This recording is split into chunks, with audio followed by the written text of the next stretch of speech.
For 12,000 years, something has been hidden from us, buried beneath the sands of Egypt, sealed inside one of humanity's greatest mysteries, lies evidence that rewrites everything we thought we knew about our civilization. What's inside the Sphinx isn't just another archaeological discovery. It's proof that our entire understanding of human history has been fundamentally wrong. In the next few minutes, you're going to discover what they've been keeping from us, why they've gone to extraordinary lengths to suppress it, and why the world will never be the same once this truth gets out. For centuries, the Great Sphinx of Giza has stood as one of the world's most iconic monuments. Tourists flock from every corner of the globe to gaze upon it, to touch its ancient stone, to feel connected to a civilization they thought they understood. Archaeologists have studied it, measured it, documented it. They've written thousands of papers about it. Universities have built entire departments around understanding it. But here's what they never told you. There were chambers inside the Sphinx that nobody was supposed to find. Secret passages, hidden rooms, voids that defy everything we've been taught about how and when this monument was actually built. In the early 1990s, a team of cutting-edge researchers began noticing something extraordinary. Using ground-penetrating radar and thermal imaging technology, the kind of equipment that can see through solid rock, they detected massive voids beneath the Sphinx's paws. Hollow spaces, cavities that shouldn't exist if the Sphinx was simply a carved monument made by ancient laborers with copper tools. The data was undeniable. The readings were consistent. Multiple scans confirmed it. But the moment these findings started gaining mainstream attention, something strange happened. Access to the Sphinx was suddenly restricted. Permits were denied. Research teams were blocked from conducting further investigations. Security was tightened. The Egyptian government suddenly became very protective of what lay beneath, almost as if they were guarding a secret that could change everything. What they didn't know was that this wasn't the first time these chambers had been discovered. Not even close. Historical records, documents that had been buried in archives for over a century, locked away in dusty libraries and private collections, revealed that similar discoveries had been made before. In the 1800s, explorers and archaeologists had found evidence of these same underground passages. Photographs existed. Detailed measurements had been taken. Sketches had been drawn. Journals had been written documenting what they'd found. But every single time, without fail, the findings were suppressed, classified, or simply disappeared from the historical record. Confiscated, lost, destroyed. Someone, somewhere, had made a deliberate choice to keep the world in the dark. And they had the power to make sure nobody ever found out the truth. But the real question wasn't just what was inside those chambers. It was who had built them and when. Because if the answer to that question was what researchers suspected, it would demolish everything we thought we knew about human civilization. The evidence was scattered across the globe, hidden in plain sight. In museum basements, in private collections, in the personal archives of long-dead researchers. Fragments of a truth that had been systematically buried and forgotten. But when you piece them together, meticulously and carefully, a coherent picture emerged. A picture that challenged everything we thought we knew about human history, about civilization, about our own origins. The first piece of evidence came from an unlikely source, a British engineer named John Shea Perring.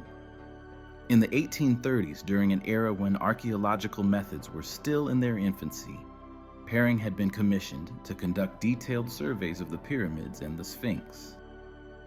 His work was meticulous, precise, and revolutionary for its time. He used the best instruments available, instruments that were cutting-edge technology in the 19th century, to measure every angle, every dimension, every feature of these monuments with obsessive accuracy. And in his private notes that weren't published until decades after his death, locked away in university archives, he documented something extraordinary. Beneath the Sphinx, he wrote in careful, deliberate handwriting, there were chambers, multiple levels, passages that extended deep underground, descending into darkness, passages that seemed to have no logical purpose according to conventional Egyptology. He even sketched them with remarkable detail. He measured them with precision.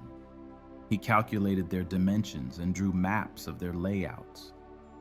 But here's where it gets interesting. When his findings were finally published, posthumously, when there was no one left to defend his work, entire sections of his research were missing. Whole chapters had been removed. Entire sections had been excised. The detailed sketches of the underground chambers, gone, vanished as if they had never existed. The measurements, conveniently omitted from the published version. The calculations, mysteriously absent.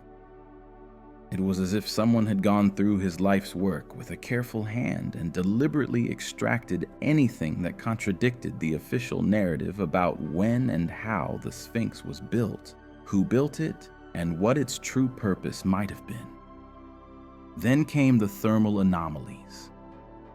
In the 1990s and 2000s, as thermal imaging technology became increasingly sophisticated and powerful, researchers began noticing something peculiar. Certain areas around and beneath the Sphinx showed temperature variations that couldn't be explained by natural geological processes or seasonal fluctuations. These thermal signatures suggested hollow spaces, and not just small cavities or natural erosion patterns, but substantial chambers, large enough to contain structures, large enough to contain artifacts, large enough to contain something of significance. The Egyptian authorities' response was swift, coordinated, and decisive.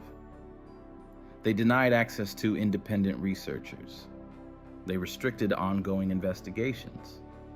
They issued official statements saying there was nothing there, nothing to see, nothing worth investigating further. But their actions spoke louder than their carefully crafted words. If there was truly nothing beneath the Sphinx, why the sudden secrecy? Why the restrictions on research permits? Why the sudden interest in keeping people away from one of the world's most studied and most visited monuments? Why the defensive posture? What made this even more suspicious was the pattern. A pattern that became apparent only when you looked at the historical record carefully. Every time a researcher got close to the truth, every time evidence began to accumulate and gain credibility, the doors would slam shut. Permits would be revoked without explanation. Funding would mysteriously disappear. Careers would be quietly ended through professional ostracism. It wasn't just suppression. It was orchestrated suppression, coordinated across institutions, deliberate in its execution, professional in its methodology. Someone was protecting something, and they had the power and resources to do it effectively. The question that kept researchers awake at night, the question that haunted them, was simple but profound. What were they protecting? And more importantly, how long had they been protecting it? For decades? For centuries? Since the monument was first built?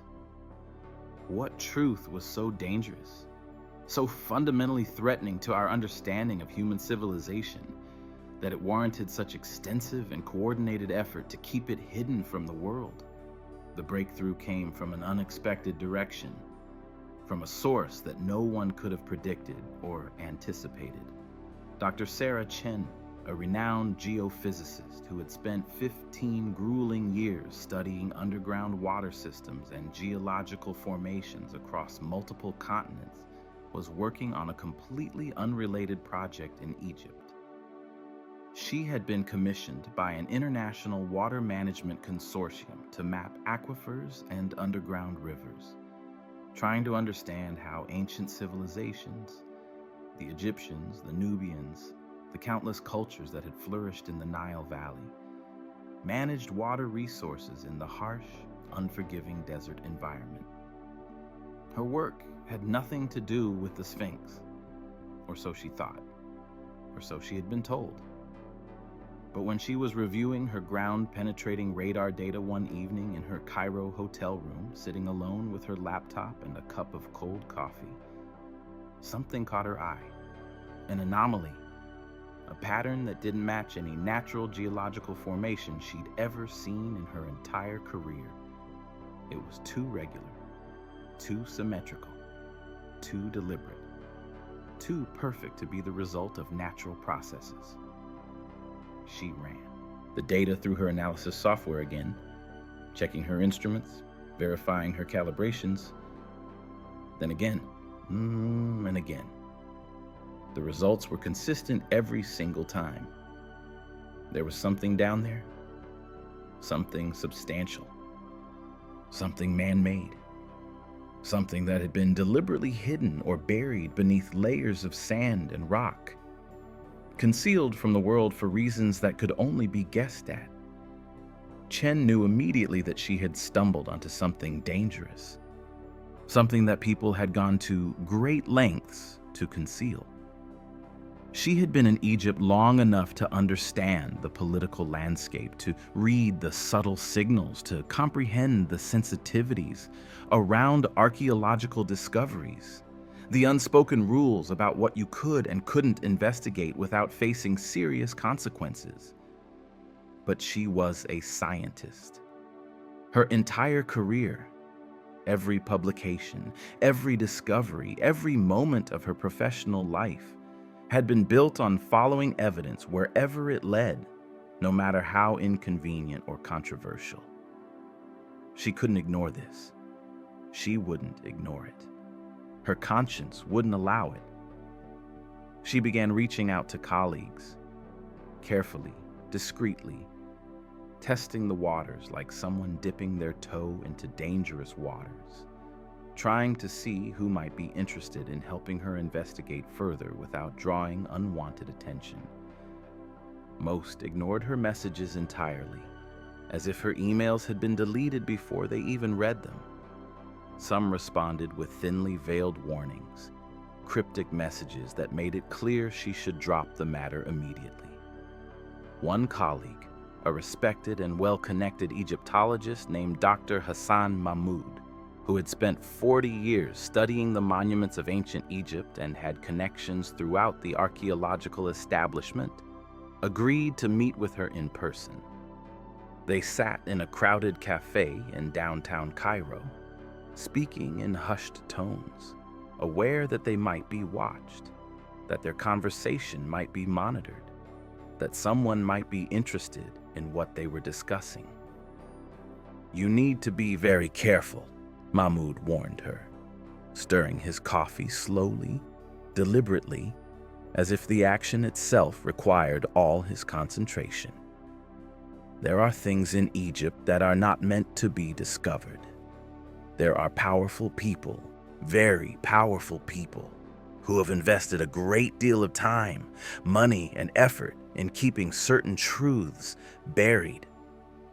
If you push too hard, if you ask too many questions, if you become too visible, you will find yourself on the wrong side of very powerful interests.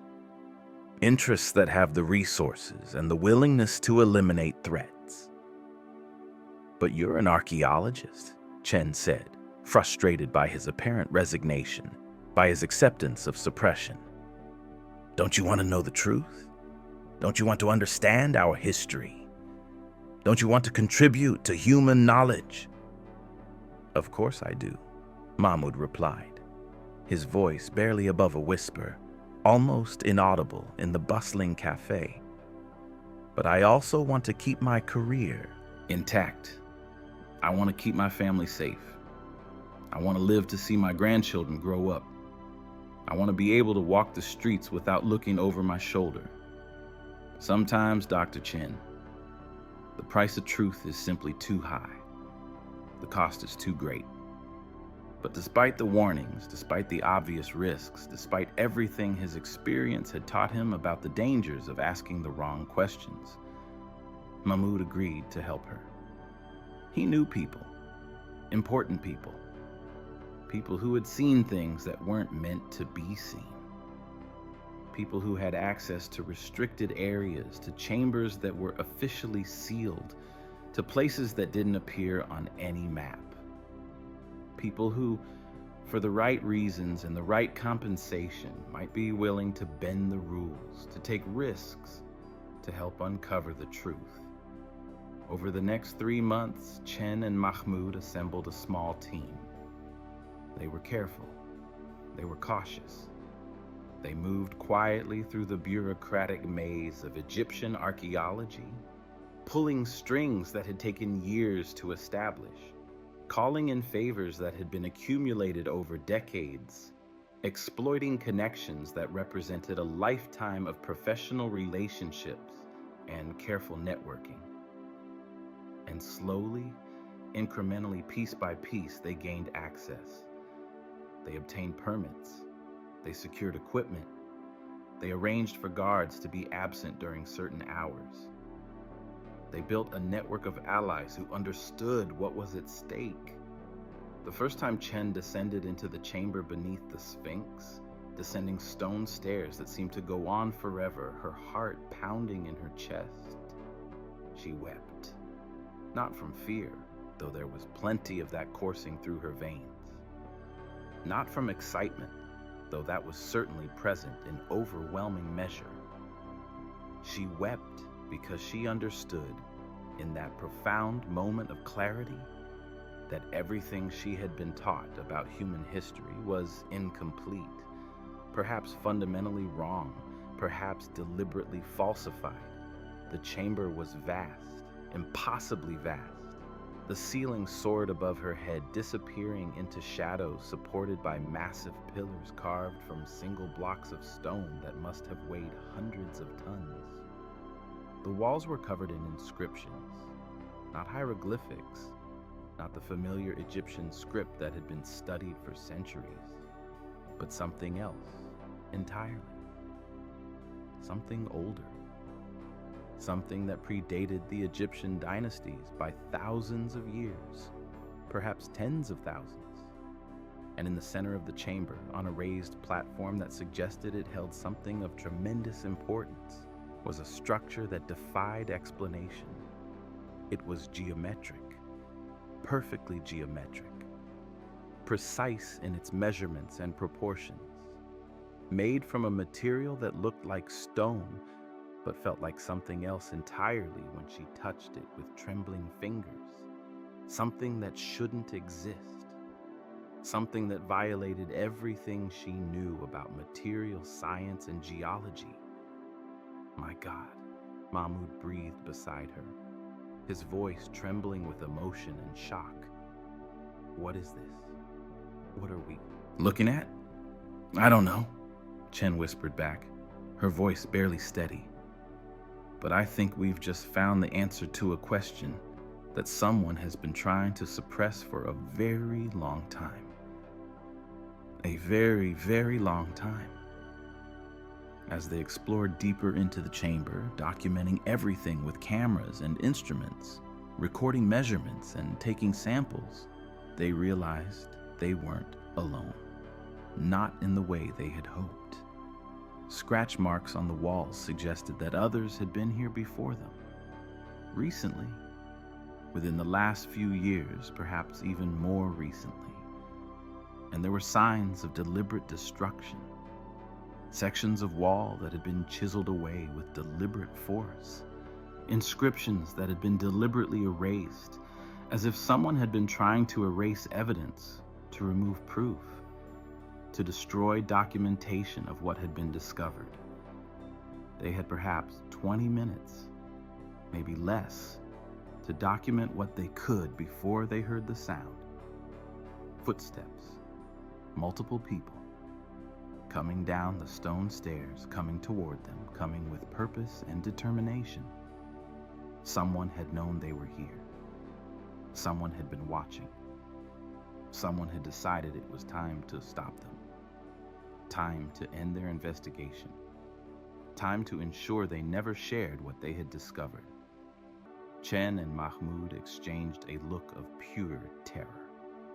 A moment of understanding that passed between them without words. They grabbed their equipment, stuffing cameras and instruments into bags, and ran, moving through the darkness, following the beam of their flashlights, knowing that they had just uncovered a secret that powerful people had killed to protect. People who would not hesitate to do so again. Behind them, the footsteps grew louder. The voices grew closer. The chase had begun. And everything they thought they knew about the world, about human history, about civilization itself, was about to change forever. There was no going back now. They had crossed the line, and there were people who would stop at nothing to ensure that line was never crossed again. The darkness of the underground passage became their ally and their enemy simultaneously, a paradox that defined every moment of their desperate flight. Chen's flashlight beam cut through the blackness like a knife, illuminating ancient stone walls that seemed to pulse with secrets accumulated over thousands of years. The beam caught fragments of inscriptions, tantalizing glimpses of knowledge that remained forever out of reach. Behind them, the footsteps echoed with relentless determination, growing louder with each passing second, each breath, each heartbeat.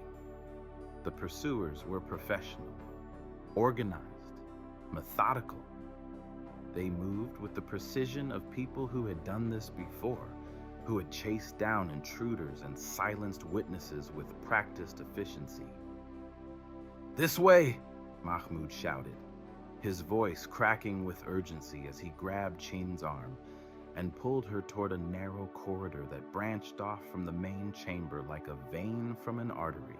It was barely wide enough for a single person to pass through comfortably, and the ceiling hung so low they had to crouch as they ran, their backs scraping against ancient stone that had stood untouched for millennia. The passage seemed designed to discourage exploration, as if the ancients who built this place had intentionally created barriers to keep people away from whatever lay deeper within. Chen's lungs burned as she ran, her mind racing faster than her feet could carry her, processing information at a speed that bordered on superhuman. They had the data. They had photographs. They had measurements and samples and recordings. But they also had something far more valuable. They had knowledge. They knew what was down here. They knew that someone, some organization, some force powerful enough to control government agencies and military resources had gone to extraordinary lengths to keep this discovery hidden from the world. And now, that knowledge made them targets. Targets that had to be eliminated before they could share what they knew. The passage seemed to go on forever, twisting and turning through the earth like the intestines of some ancient beast, like the body of a creature that had been dead for eons, but whose remains still contained secrets. The walls bore more inscriptions, the same strange symbols that covered the main chamber, repeated again and again in patterns that suggested meaning, purpose, intention. Chen tried to memorize them as she ran, knowing that if they didn't make it out alive, someone needed to have seen this. Someone needed to have witnessed it. Someone needed to know that this place existed. and that it contained truths that challenged everything humanity believed about its own history. The air in the passage was getting warmer, more humid. It carried scents that were ancient and alien. Dust, stone, something organic that might have been preserved plant matter or animal remains. The temperature gradient suggested they were getting closer to the surface, closer to escape, closer to the possibility of survival. There! Mahmoud pointed ahead with a shaking hand to what appeared to be a shaft of faint light filtering down from above, pale moonlight that seemed impossibly bright after the absolute darkness of the underground chambers. A way out, a possibility of escape, a chance at survival. They pushed themselves harder, their legs screaming in protest against the demands being placed upon them, their hearts pounding so violently they thought they might burst from their chests like something trying to escape from a cage. Behind them, they heard a shout, then another. The pursuers had spotted them. Or perhaps they had simply heard the sound of their running feet echoing through the stone corridors, the desperate gasping of their breath, the scraping of their clothing against rock. It didn't matter. What mattered was that they were getting closer, that the distance between hunter and prey was shrinking with each passing moment. Mahmoud reached the shaft first and looked up, his eyes adjusting to the moonlight streaming down from the opening far above. It was a natural opening in the rock, probably created by water erosion over millennia, carved out by countless years of rain and underground streams working their patient magic on the stone. A rope hung down from somewhere above, old, weathered, frayed in places, but still intact, still strong enough to bear human weight. Without hesitation, driven by pure survival instinct, he grabbed it and began to climb, his aging muscles protesting with every movement, every pull upward, a battle against gravity and exhaustion and fear. Chen followed immediately, her hands gripping the rough fibers of the rope, pulling herself upward with desperate strength, born from pure survival instinct, from the primal human drive to live, to escape, to survive at any cost. The rope was rough against her palms, causing friction burns, but she didn't feel the pain. Adrenaline had flooded her system, blocking out everything except the single imperative: climb. They were perhaps halfway up when the first shot rang out. The sound echoed through the chamber with a deafening crack, bouncing off stone walls and amplifying until it seemed like the entire earth was screaming, as if the planet itself was crying out in protest at this violation of ancient spaces. A bullet ricocheted off the rock face just inches from Chen's head, sending fragments of stone cascading down into the darkness below. Fragments that had been part of this structure for thousands of years, now reduced to dust and debris by a single moment of violence. "Climb!" Mahmoud screamed from above, his voice hoarse with panic and exertion, barely audible above the sound of gunfire. "Climb faster! Don't stop! Keep moving!" Chen's arms felt like they were made of lead, her muscles burning with lactic acid buildup, her grip weakening with each passing second. But she forced herself upward, drawing on reserves of strength she didn't know she possessed, driven by the knowledge that hesitation meant death. Another shot, then another. The bullets were coming faster now, more accurate. The pursuers weren't trying to wound them. They weren't trying to capture them. They were trying to kill them. This wasn't an arrest. This wasn't a warning. This wasn't an intimidation tactic. This was an execution. Cold, calculated, professional. Her fingers found purchase on the rocks around the shaft opening. Rough stone that provided grip and leverage. And with a final, desperate lunge, she pulled herself up and out into the cool night air. The contrast was shocking. From the stale, humid air of the underground to the crisp desert breeze. From absolute darkness to moonlight so bright it seemed almost artificial. Mahmoud was already there, his hand extended to help her the rest of the way, pulling her up and away from the shaft opening. They collapsed together on the sandy ground, gasping for breath, their bodies trembling with adrenaline and fear and the aftermath of pure terror. Their hearts were pounding so hard they thought they might have heart attacks. Their muscles were shaking with exhaustion and shock. They were on the outskirts of Cairo, in an area that was largely undeveloped, with scattered ruins and abandoned structures that dated back centuries, perhaps millennia. The city lights glowed in the distance, a golden haze on the horizon that represented civilization and safety and the possibility of escape. But here, in this desolate place, miles from any populated area, they were alone, or so they thought. A black SUV materialized out of the darkness, its headlights suddenly blazing to life with blinding intensity, catching them like deer in a hunter's sights. Two more vehicles pulled up behind it, their tires kicking up clouds of dust, blocking any possibility of escape, cutting off every avenue of flight. Men in dark suits emerged from the vehicles with practiced efficiency, moving with military precision, their movements coordinated and purposeful. They were professional, trained, dangerous. These weren't ordinary police or security guards. These were operatives, specialists, the kind of people who did things that couldn't be done through official channels. Dr. Chen, Dr. Mahmoud, a voice called out from the darkness, calm and measured and utterly devoid of emotion.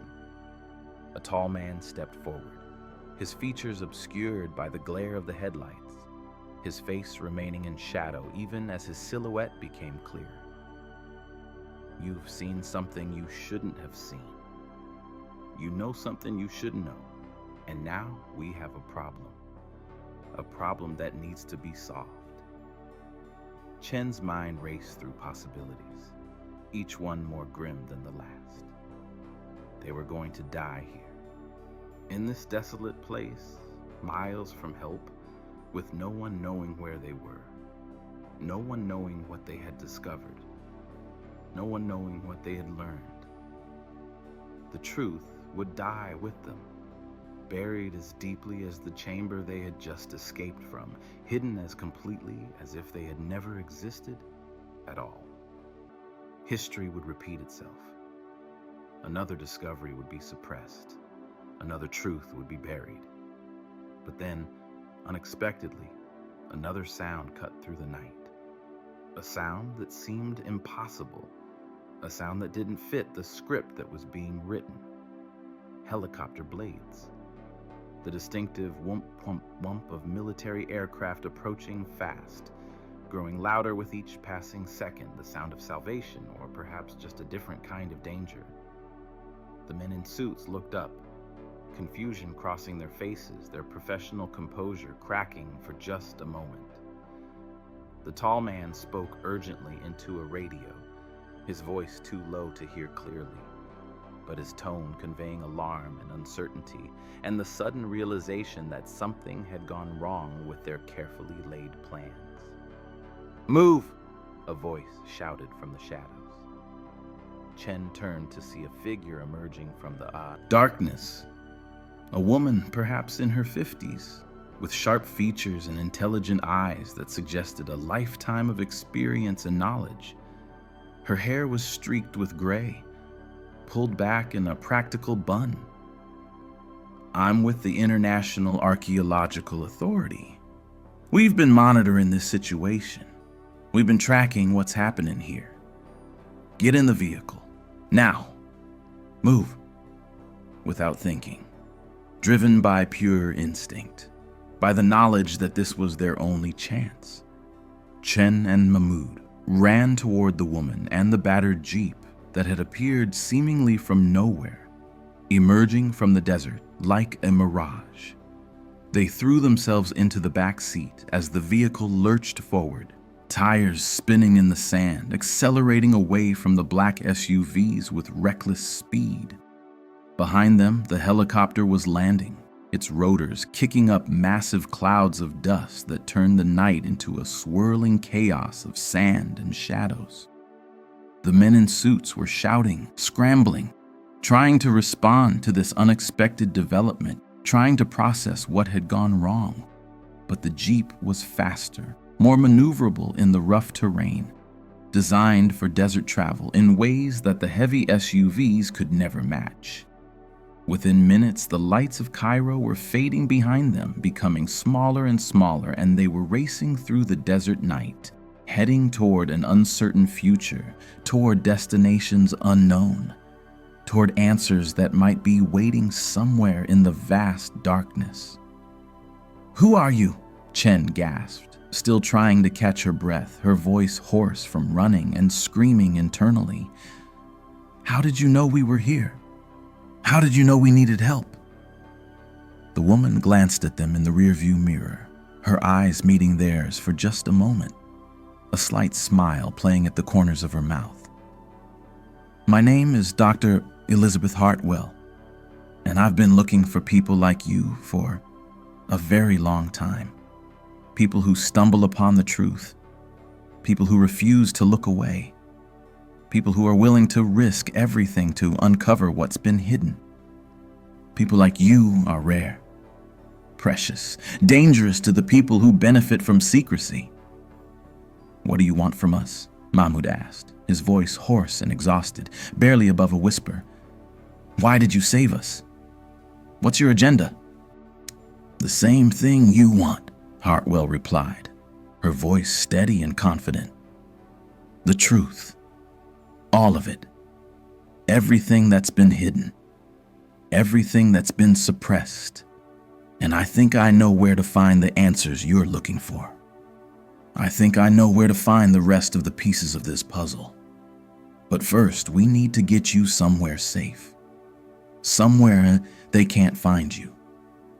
Somewhere we can figure out what to do with what you've discovered, how to protect it, how to share it with the world before they can stop us."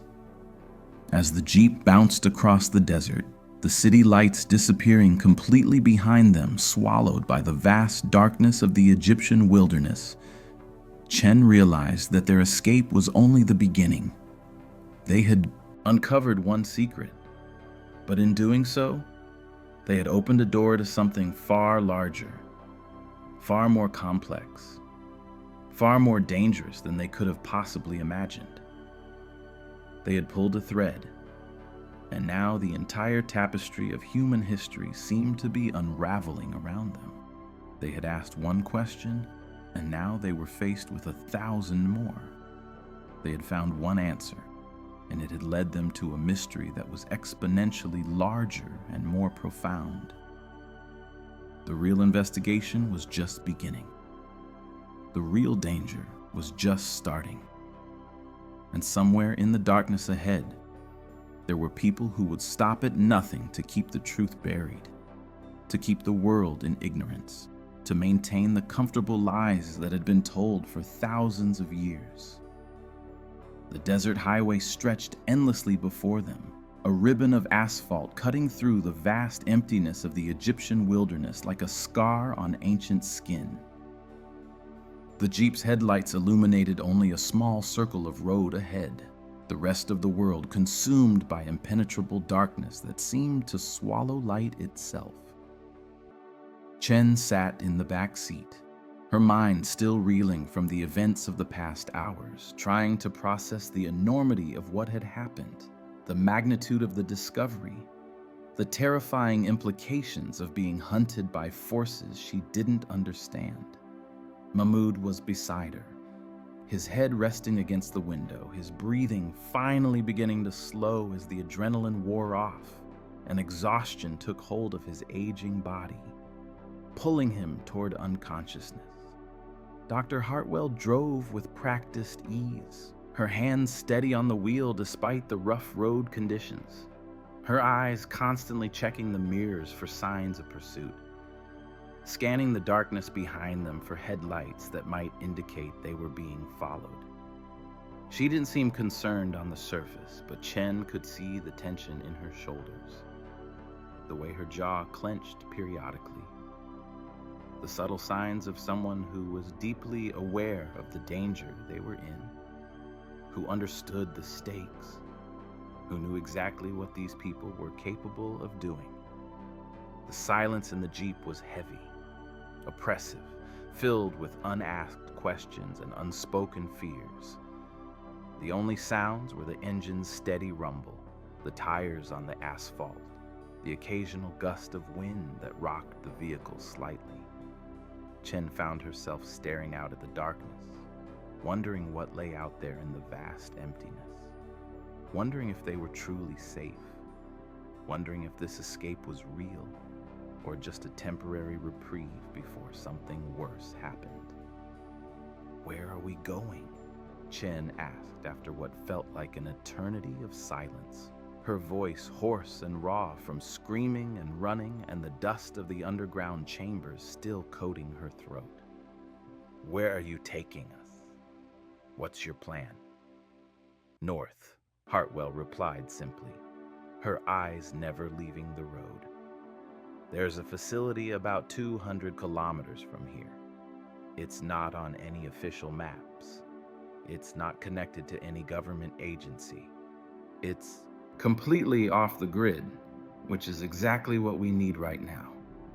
It's a place where we can regroup, where we can analyze what you've discovered, where we can plan our next move without fear of surveillance or interference." "Who runs this facility?" Mahmoud asked, lifting his head from the window, his voice thick with exhaustion. "Who are you really working for? And don't give me any vague answers about organizations without names. I want to know who I'm dealing with. I want to know who has the power to rescue us from armed operatives in the middle of the desert." Hartwell was quiet for a long moment, her hands gripping the steering wheel more tightly, considering her answer carefully. The tension in the vehicle increased, as if she was deciding whether to trust them with information that might be dangerous to know. When she finally spoke, her voice was measured and deliberate, each word chosen with precision. "I work for an organization that doesn't have a name. We have no official existence. We operate outside all governmental structures, all bureaucratic hierarchies, all official channels. We exist in the shadows, in the margins, in the spaces between what people know and what they've been told to believe. We exist because there are truths that need to be protected, truths that powerful people want to keep hidden, truths that, if revealed, would change everything humanity believes about itself, about its origins, about its destiny." "That's not an answer," Chen said, frustration creeping into her voice, her exhaustion giving way to a desperate need for clarity and understanding. "That's evasion. That's the kind of answer someone gives when they're hiding something. If we're going to trust you with our lives, if we're going to follow you into the unknown, we need to know who you are. We need to know what you want from us. We need to know what your real agenda is." Hartwell's eyes met hers in the rearview mirror, and for a moment Chen saw something in those eyes, a depth of knowledge that seemed almost ancient, a burden of secrets that had been carried for far too long, a weight of responsibility that seemed almost unbearable. There was sadness there and determination, and something else that Chen couldn't quite identify. Regret, perhaps, or resignation. "Fair enough," Hartwell said finally, her voice softening slightly. "You deserve the truth, or at least as much of the truth as I'm authorized to share. My organization was founded in 1947, not by any government, but by a group of scientists, archaeologists, and historians who discovered something that terrified them. something so profound, so earth-shattering that they realized it could never be revealed through official channels, through academic institutions, through the normal structures that were supposed to preserve and disseminate knowledge. The Jeep crested a small rise in the road, giving them a brief glimpse of the vast desert stretching out before them, an endless sea of sand and rock and darkness. Hartwell downshifted as the road began to descend again, navigating the curves with the ease of someone who had traveled this route many times before. They realized that if the truth came out, Hartwell continued, it would destabilize governments, destroy religions, and fundamentally alter humanity's understanding of its own origins. They realized that there were people, powerful people, people with resources and influence and the willingness to use violence, who would do anything to keep this truth buried. So they made a decision. They decided to create an organization outside all official structures, an organization that could preserve this knowledge, protect this knowledge, and work toward the eventual revelation of this knowledge when the time was right, when the world was ready. What did they discover? Chen leaned forward, her exhaustion momentarily forgotten, replaced by intense curiosity, by a desperate need to understand what was happening, what she had stumbled into, what the implications were, what could possibly be so important, so dangerous, that it would require 70 years of secrecy. The same thing you discovered today, Hartwell said, her voice taking on a tone of reverence mixed with something darker, something that sounded almost like dread. Evidence that human civilization is far older than we've been taught. Evidence that there were advanced cultures, advanced technologies, advanced knowledge that existed thousands of years before the civilizations we study in history books. Evidence that suggests human history has been deliberately falsified, deliberately suppressed, deliberately rewritten by people who benefited from keeping the truth hidden.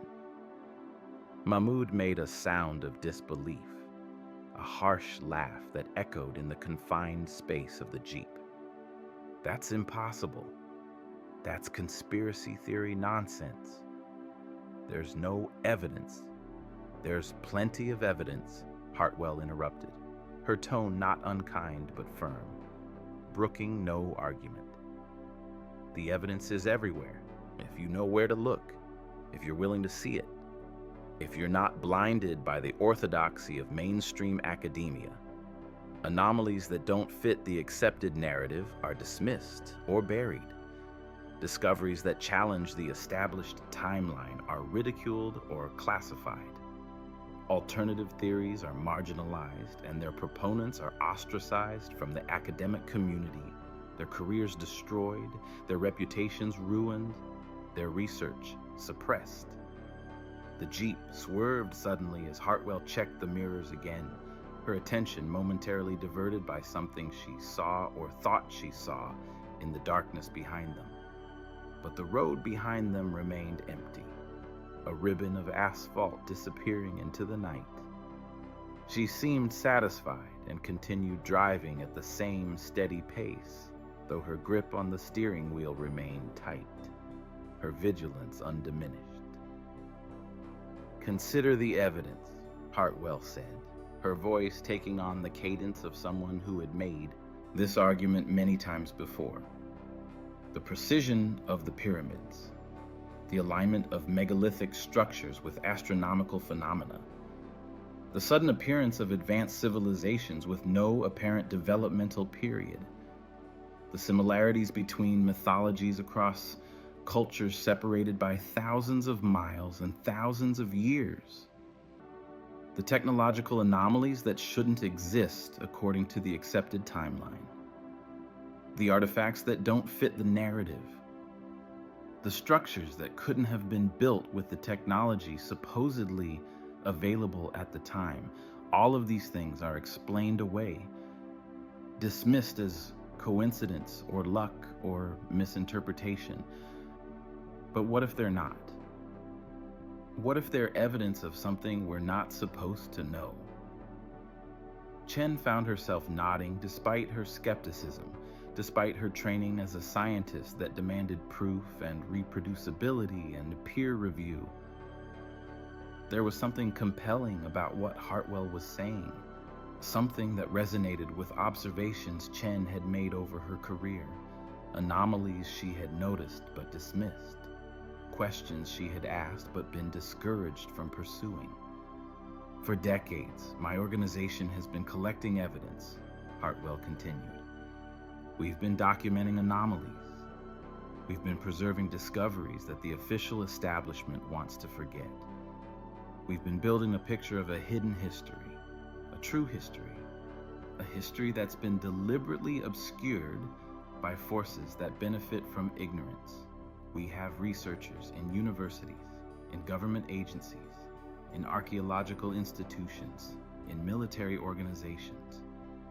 We have people everywhere, watching, waiting, collecting pieces of the puzzle. And now, with the discovery you've made today, we have something tangible. We have proof, physical proof that can't be ignored or explained away. Chen felt a chill run down her spine, a sensation that seemed to come from somewhere deep within her, from some primal part of her brain that understood danger on an instinctive level. They tried to kill us, the people in the chamber. They shot at us. They were trying to execute us. Yes, Hartwell said grimly, her voice taking on a harder edge. Because you stumbled onto something they've been protecting for a very long time. The chamber beneath the Sphinx is not the only one. There are others. In Peru, beneath structures that the mainstream narrative says were built by people without advanced technology. In Mexico, hidden beneath jungles and covered by centuries of growth.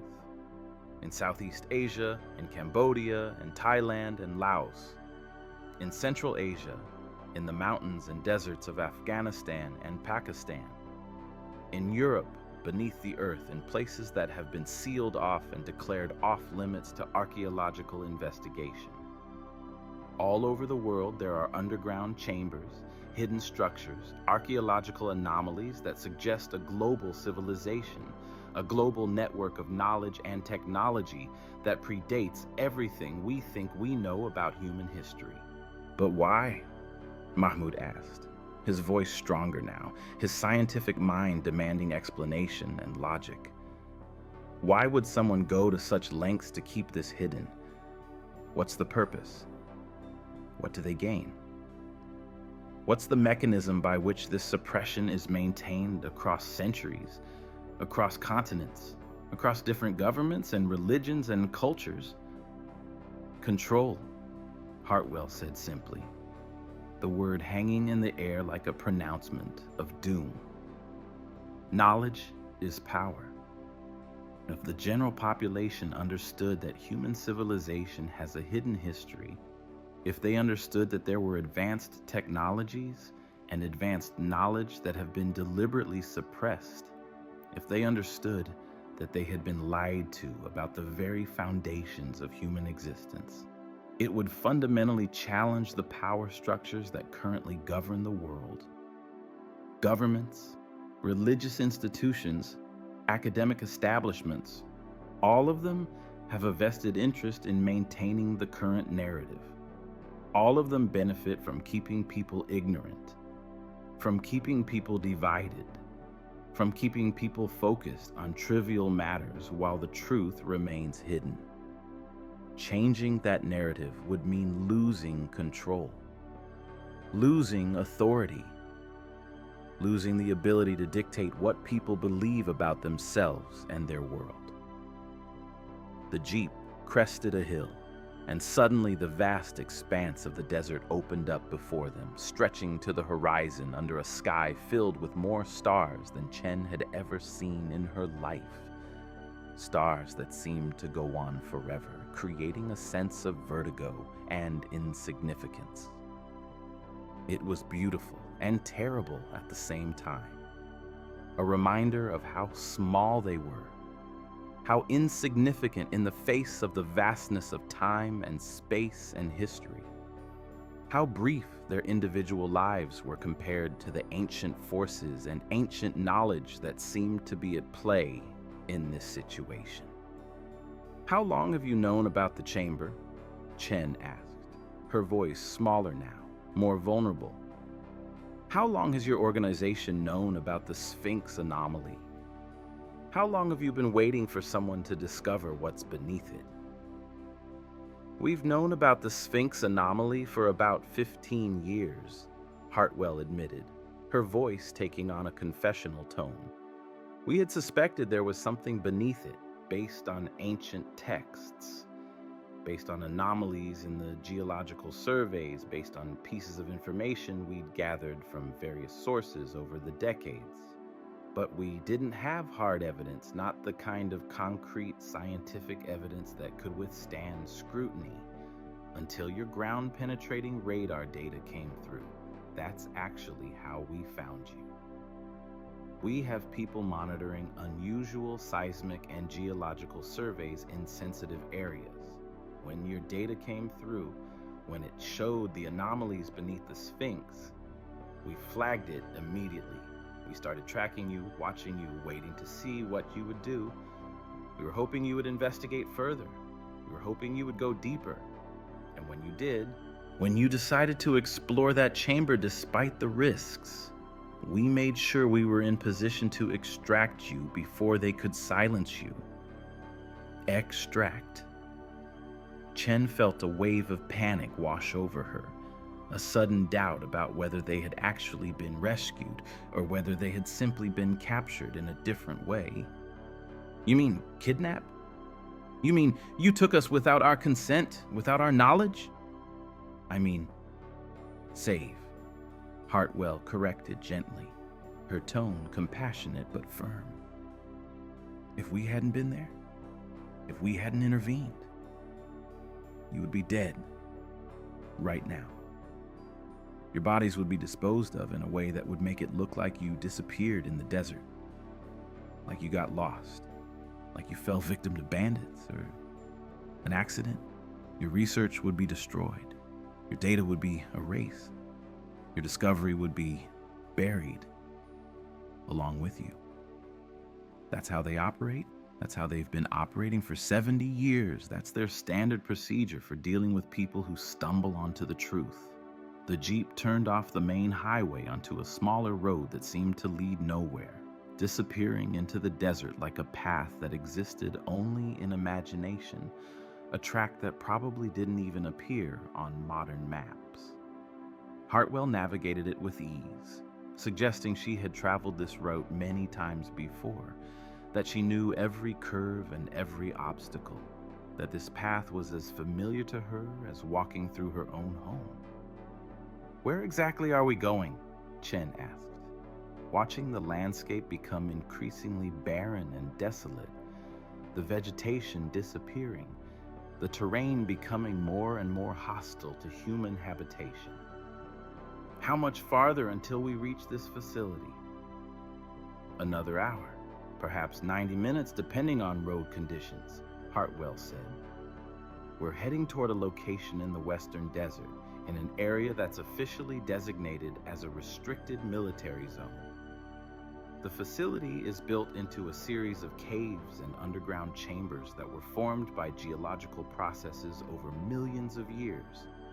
It's completely self-sufficient. It has its own power generation, its own water supply, its own food production systems. It's designed to be completely independent from any external infrastructure." "And what about them?" Mahmoud gestured vaguely behind them toward the direction they had come from. "The people who tried to kill us? Won't they come looking for us? Won't they track us down?" "They will," Hartwell acknowledged, her voice taking on a Grime tone. "They will absolutely come looking for us. They have resources that most governments would envy. They have satellite surveillance. They have drones. They have operatives in every country, every major city, every important institution. They will hunt you, but they won't find us. Not immediately, not easily. We have resources they don't know about. We have people in places they don't expect. We have the advantage of operating in the shadows, of being invisible to their surveillance systems, of knowing their methods, and being able to anticipate their moves. For now, we're safe. For now, we can breathe. For now, we can think and plan and prepare for what comes next. The road became even more primitive, little more than a dirt track through the sand, barely visible in the darkness, marked only by occasional stones that had been placed to indicate the path. The Jeep bounced and jolted, throwing the passengers around in the back seat, but Hartwell drove on without slowing down, as if she knew every rock and rut in the path, as if she could navigate this terrain with her eyes closed. "There's something you need to understand," Hartwell said as she drove, her voice taking on a more serious tone, a tone that suggested she was about to impart information that was critical to their survival. "What you've discovered, what you've seen in that chamber, it's just the beginning. It's the tip of an iceberg that extends back thousands of years, perhaps tens of thousands of years. There are layers to this mystery, layers upon layers of hidden knowledge, suppressed technology, deliberately obscured history. There are secrets within secrets, mysteries within mysteries, truths that have been hidden so deeply and for so long that even we don't fully understand them. And the people who are protecting these secrets, they're not gonna stop. They're not gonna give up. They will hunt you. They will try to kill you. They will do everything in their power to ensure that what you know dies with you." "Then why are we running?" Chen asked, her voice rising in pitch, desperation and confusion mixing in her tone. "Why aren't we going to the authorities? Why aren't we going to the media? Why aren't we making this public? If the truth is so important, if it's so critical that humanity knows this, why are we hiding?" "Because the authorities are compromised," Hartwell said flatly, her voice brooking no argument. "The media is controlled. The institutions that are supposed to protect truth and promote knowledge have been infiltrated, corrupted, or intimidated into silence. The people hunting you have connections at the highest levels of government. They have influence in the military. They have resources that dwarf anything an individual or even a small organization can muster. They have the ability to suppress any story, to discredit any witness, to destroy any evidence. Going to the authorities would be suicide. Your name would be added to a list, and within days you would be arrested on trumped-up charges, or you would have an accident, or you would simply disappear. Going to the media would just make you a target for assassination, would just accelerate their timeline for eliminating you. Your only chance of survival is to work with us. Your only chance of revealing the truth is to do it carefully, methodically, with protection and resources behind you." The Jeep suddenly rounded a bend in the road, and before them appeared a structure that seemed to materialize out of the desert itself, as if it had been conjured into existence by the darkness. It was built into a hillside, camouflaged with sand-colored stone and vegetation, designed to be invisible from any distance, designed to blend seamlessly with the natural landscape. There was a gate, heavily reinforced with steel and concrete, with security cameras positioned at various angles, their red lights glowing in the darkness like watching eyes. Armed guards stood at the entrance, their weapons held casually but with clear proficiency, their bearing suggesting military training and experience. Hartwell approached the gate slowly, and one of the guards stepped forward, recognition crossing his weathered face. He waved them through without checking credentials or asking questions, as if Hartwell was a familiar and expected visitor, as if her arrival had perhaps been anticipated. The Jeep passed through the gate and descended into an underground garage, the entrance closing behind them with a heavy mechanical sound that seemed to seal them off from the outside world. The garage was well lit and climate controlled, a stark contrast to the harsh desert outside, to the darkness and the heat and the danger that lay beyond those reinforced walls. There were other vehicles here, military-style transports with reinforced plating, unmarked vans with tinted windows, a helicopter and a secured hangar, equipment and machinery that suggested this was far more than just a simple safe house. Hartwell parked the Jeep in a designated space and turned off the engine. For a moment there was silence, a moment of respite, a moment to process everything that had happened. Then she turned to face Chen and Mahmoud, and her expression was grave, serious, filled with the weight of what was to come. "Welcome to the archive," Hartwell said, her voice carrying the weight of ceremony and significance. "Welcome to the place where truth is preserved, where knowledge is protected, where history is recorded in its truest form. Welcome to the center of the organization dedicated to uncovering the hidden history of humanity, dedicated to preserving the knowledge that has been suppressed, dedicated to preparing for the day when the truth can finally be revealed to the world. And welcome to the most dangerous adventure of your lives. From this moment forward, your lives have changed. Your futures have been altered. You can never go back to your old lives, your old careers, your old comfortable ignorance. You're now part of something larger than yourselves, something that transcends national boundaries and political affiliations and personal ambitions. You're now part of the struggle to reveal the truth about human history and human origins. Chen and Mahmoud exchanged a look of mingled fear and wonder, a look that conveyed the magnitude of what they had gotten into, the enormity of the implications, the terrifying and exhilarating knowledge that their lives would never be the same. They had escaped death, but they had entered into something far more complex and dangerous. They had taken the first step on a path that would either lead to the greatest discovery in human history or to their graves. There was no turning back now. There was only forward into the unknown, into the darkness, into whatever awaited them in the depths of the archive. The underground facility was far more extensive than Chen had imagined. As Hartwell led them through corridors carved into bedrock, she explained the layout with casual familiarity. The walls were reinforced with steel and concrete, but the geological formations were ancient. The original caves were discovered in the 1950s, Hartwell explained.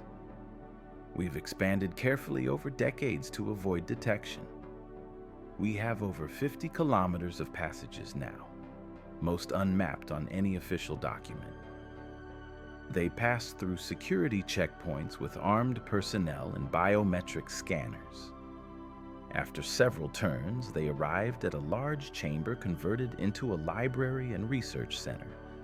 The walls were lined with shelving from floor to ceiling, filled with books, manuscripts, and artifacts. Advanced computer systems occupied one section. Researchers worked quietly at desks, examining materials with meticulous care. "This is the archive proper," Hartwell said, gesturing expansively. "Every suppressed discovery, every hidden artifact, every document that contradicts the official narrative." Chen felt her breath catch. The volume of material was staggering. There were artifacts from museum catalogs, pieces that had disappeared from historical records. There were photographs of structures and sites that didn't appear in any official archaeological record. Since 1947, Hartwell answered Chen's unasked question. 70 years to gather, preserve, and study. She led them to a private conference room. A staff member appeared with refreshments.